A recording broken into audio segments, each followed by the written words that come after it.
هانئا كلمة الشعور ديال المقابلة. السلام عليكم. هبة العوان من ثانوية عمر بن الخطاب من مسالك دراسة ورياضة. مقابلة دازت زوينة وانتصرنا على فريق بنغلاديش، وحنا في انتظار المباراة القادمة ان شاء الله. مربح ان شاء الله، ديما مغرب.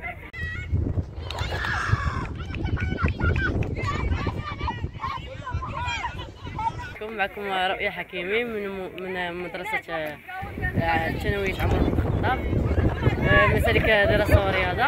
الحمد لله تمكنا اننا نفوزوا على فريق بنغلاديش، وان شاء الله نتمكنوا حتى من المباراة القادمة ان شاء الله. شكرا.